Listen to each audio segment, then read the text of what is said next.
Estamos en compañía de la jueza Nancy Hernández López. Ella es jurista costarricense con más de 30 años de experiencia judicial, especialista en derecho constitucional, derechos humanos y derecho público. Actualmente preside la Corte Interamericana de Derechos Humanos. Doña Nancy, muchísimas gracias por este espacio, por esta entrevista. Muy buenos días. Bueno, queríamos conversar con usted, hablar un poco de cuáles son los desafíos que afronta la Corte Interamericana de los Derechos Humanos en América Latina y el Caribe. Bueno, en primer lugar, como he venido señalando ya en varias oportunidades y foros, en el mundo hay un ataque a la democracia liberal y a todos sus postulados, y uno de ellos es precisamente que el poder tiene que tener límites, y entre los límites del poder, el respeto a las libertades y derechos fundamentales de las personas. Ahora hay un intento por cooptar el poder y ampliar esas esferas de poder, y para aquellos órganos, ya sean nacionales, de justicia nacional o internacional, que nos dedicamos a ejercer esos controles en nombre de las víctimas o la gente que recurre, eso nos pone a nosotros en la primera línea de batalla contra de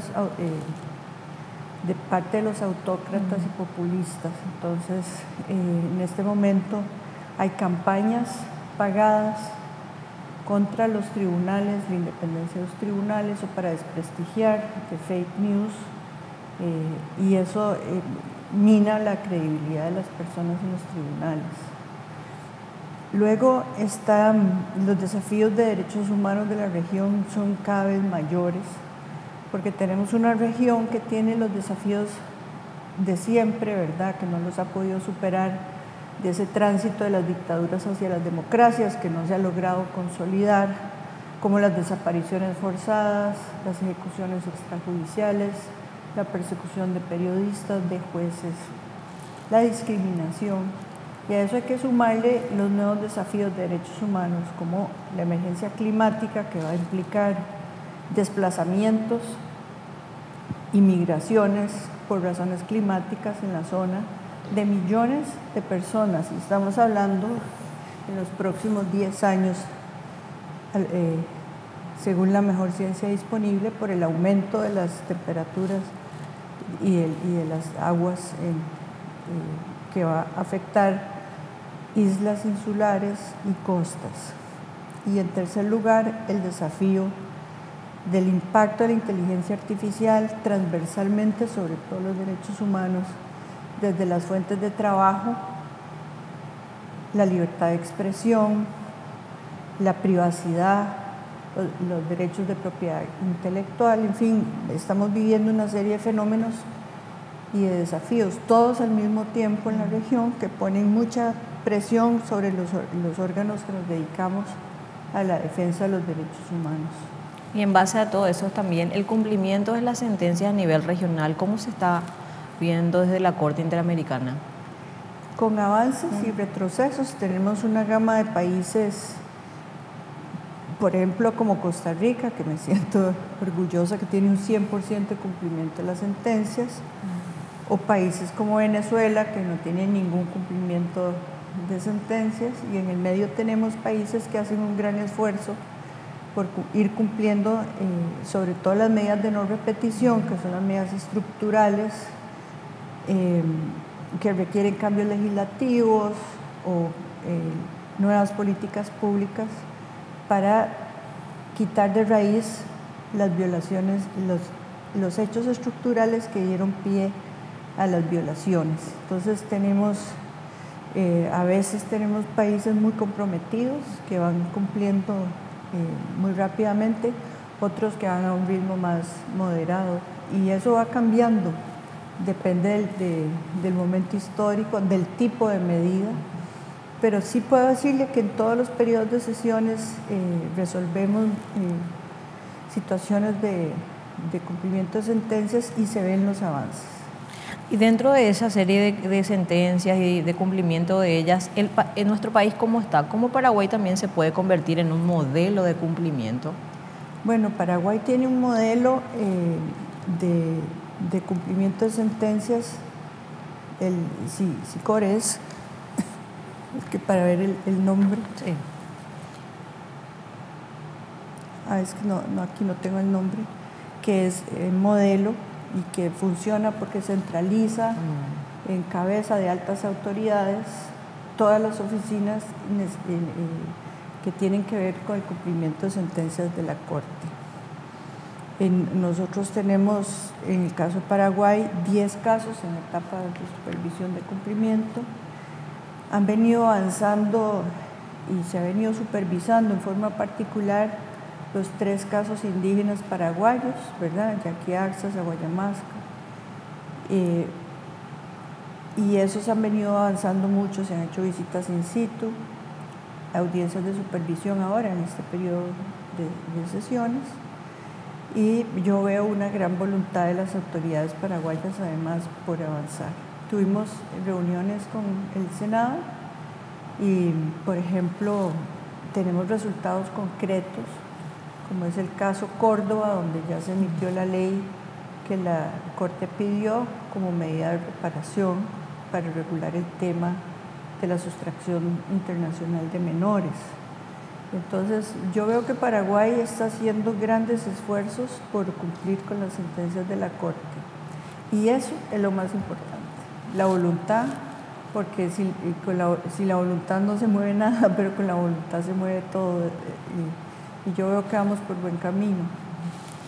¿Qué papel usted cree juega la independencia judicial en la protección de los derechos humanos? La independencia judicial es central a la democracia. Sin independencia judicial no hay separación de poderes, no hay cumplimiento de la ley y desde luego como parte del Estado de Derecho la protección de los derechos fundamentales.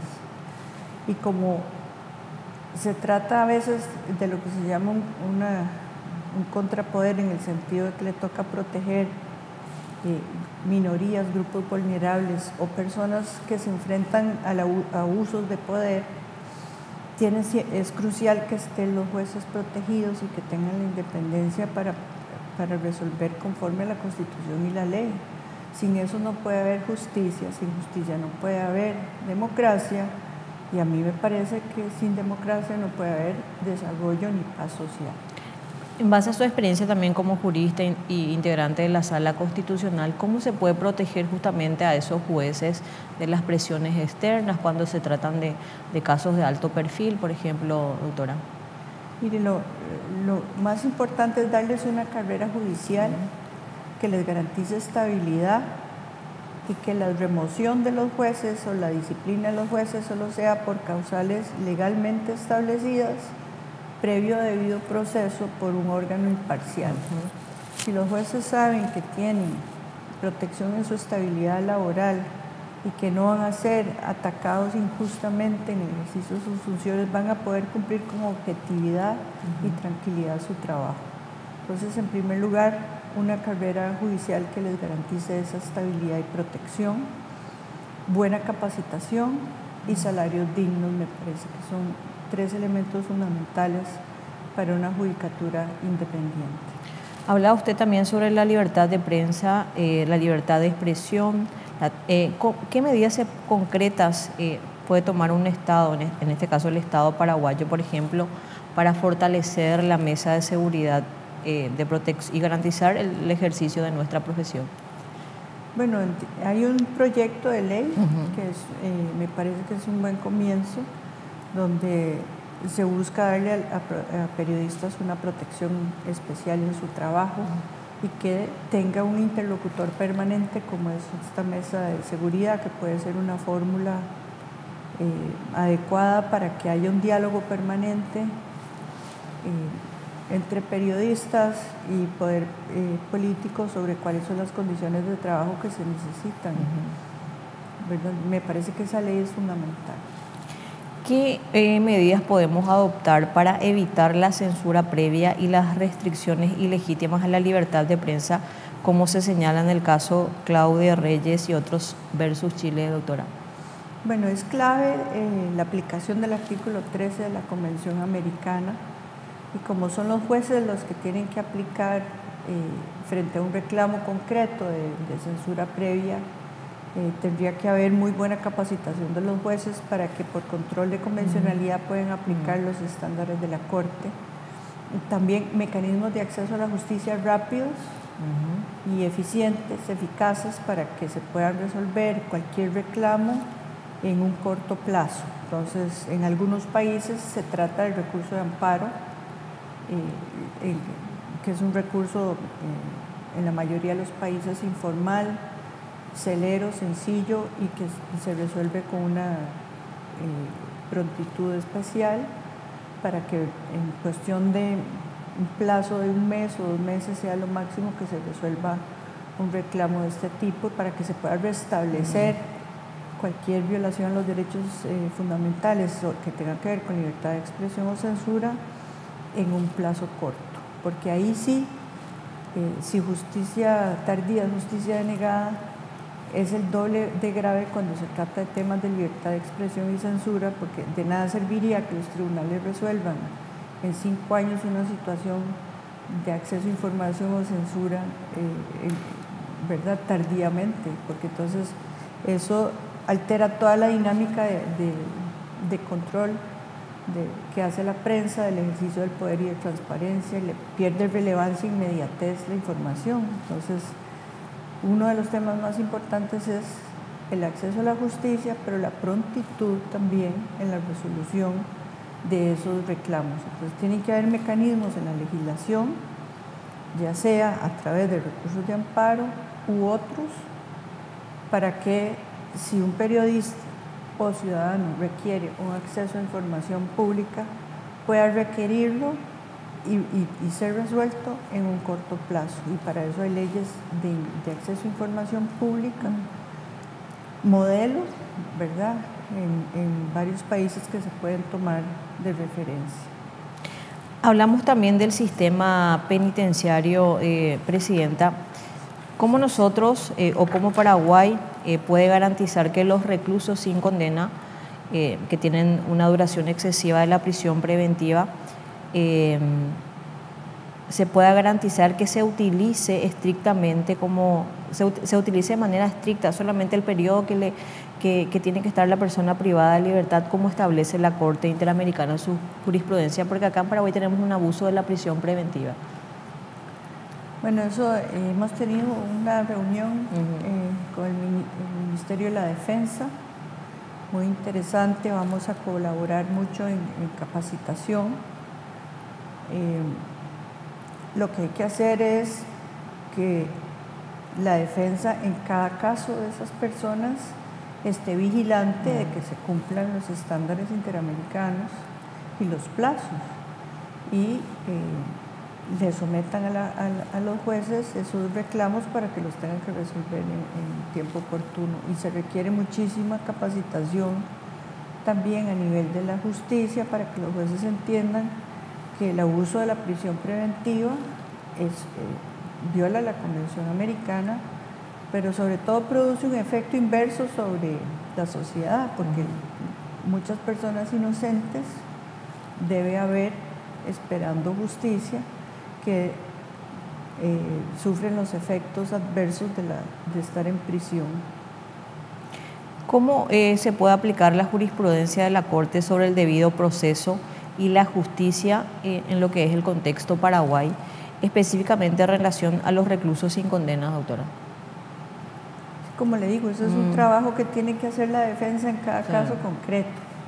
Debe haber casos, como los hay en todos los países, que necesitan que el defensor esté encima de los jueces para que se haga cumplir tanto la Constitución, el Código Procesal Penal y la Convención Americana. Y una vez planteados esos reclamos, los jueces hay que exigirles que resuelvan en plazos razonables. Sobre la opinión consultiva 3125 del derecho al cuidado, reconocimiento del derecho al cuidado como derecho autónomo, ¿cuáles considera que son los mayores retos para que los estados lo implementen? Bueno, son medidas estructurales grandes, porque eso significa un cambio de paradigma, que es tomar en cuenta que las personas tenemos que tener derecho al cuidado, a cuidar y a ser cuidados, y que para eso tiene que haber un apoyo del Estado. Por ejemplo, las mujeres, que somos las que más tenemos labores de cuidado, tienen que tener infraestructura en redes de cuidado para, por ejemplo, hogares infantiles donde dejar a los hijos para poder ir a trabajar, lugares que apoyen su labor cuando están cuidando a sus padres ancianos y demás y tienen otras obligaciones. Entonces tiene que haber una red de apoyo del Estado para hacer posible estos derechos y eso requiere inversión en infraestructura de cuidado hospitalaria, de solidaridad social, por ejemplo, para tener licencia para cuidar a un enfermo terminal sin tener que trabajar todo el día y no dormir en la madrugada cuidando durante meses a una persona enferma, por ejemplo. Entonces el mayor reto ni siquiera es convencer, porque yo creo que las sociedades están conscientes de que se están llevando a cabo una serie de funciones de cuidado, principalmente de parte de las mujeres, y lo que se requiere es la infraestructura de apoyo y los presupuestos públicos para apoyar esas actividades. Paraguay cada vez alberga más espacios académicos y judiciales sobre el sistema interamericano. ¿Cómo valora el esfuerzo del país para promover la enseñanza y discusión de los derechos, del derecho internacional de los derechos humanos, doctora? La enseñanza es clave porque es lo que cambia la cultura. Y yo, bueno, como profesora que he sido académica, me doy cuenta que tal vez se puede hacer hasta una mejor labor en las aulas con la gente joven que a través de las sentencias. Yo misma soy una persona que inicialmente no tenía ese chip de los derechos humanos cuando era joven, pero que lo fui adquiriendo con educación y viendo la realidad. Entonces yo creo que la educación en derechos humanos es vital, primero porque le da a la persona una formación integral y segundo porque es clave para cambiar la visión de las cosas. Yo soy una convencida total del rol que juegan las universidades en el fortalecimiento de la democracia y los derechos humanos. El juez Diego Moreno ha empezado su mandato este año siendo el primer paraguayo en la historia en ser electo hasta ahora y en base al desempeño, ¿qué cualidades destaca de él como juez, doctora? Muchas. Ha sido realmente un gran acierto de la Organización de Estados Americanos designar al juez Moreno, que además de que es una persona de una cualidad humana extraordinaria, es un gran jurista. Y esa combinación de cualidades, gran jurista con gran ser humano, son fundamentales para este tipo de labor, porque no se puede ser además solo un buen juez a punta de conocimientos. Para este tipo de labor hay que tener también una gran sensibilidad humana y eso al doctor Moreno le sobra.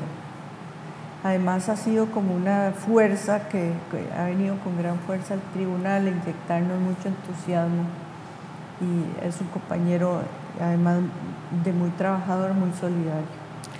Doctora, ¿podría hacernos también una síntesis de cómo fue la experiencia de sesionar aquí en nuestro país, de las audiencias que se han desarrollado, también de las audiencias privadas, porque muchas personas han participado también? ¿Cómo fue la experiencia de estas sesiones aquí en Paraguay? Con una palabra lo calificaría de extraordinario, por varias razones. Nos han dado la Corte Suprema de Justicia, el Estado paraguayo, todas las condiciones para que nosotros podamos sesionar, nos han acogido en la sede de la Corte. El pueblo se ha volcado a asistir a nuestras actividades, a hacernos sentir a gustos y la verdad que hemos podido llevar a cabo nuestro trabajo con total tranquilidad, armonía y además nos han aprovechado para enseñar mucho de la cultura paraguaya, que la verdad que los felicito, que es admirable. He conocido cosas que nunca había conocido, como el arpa paraguaya, este género musical de la guaraña, el arte culinario que tienen, y sobre todo la gente paraguaya, que está llena de cariño y solidaridad, y la verdad es que nos hemos sentido extraordinariamente a gusto en este periodo de sesiones, y yo le digo a los colegas que va a ser muy difícil de superar para otros países, que nosotros recibimos invitaciones para sesionar 2 o 3 veces al año fuera de San José, y la verdad que esta ha sido una experiencia muy difícil de superar, de lo buena que ha sido para nosotros. Por último, un mensaje final que quieras darnos como presidenta de la Corte Interamericana a Paraguay y en la región en sí, en qué deberíamos de trabajar más, de enfatizar más a fin de realmente lograr una verdadera protección de los derechos humanos.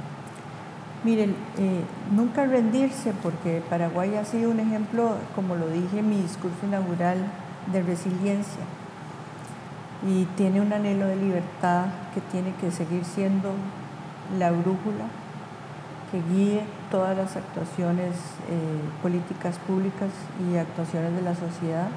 Y en estos tiempos de ataque a la democracia liberal, a los derechos humanos, no rendirse, no claudicar y seguir tratando de superar esos desafíos a paso firme, como lo han venido haciendo desde que le dieron el ejemplo al mundo de darle vuelta a una dictadura tan tremenda como la que sufrieron. Yo creo que Paraguay va por muy buen camino y tienen que seguir con fuerza con ese camino de que el desarrollo y los derechos humanos van de la mano, no hay otra. Entonces, a seguir en esa senda con entusiasmo.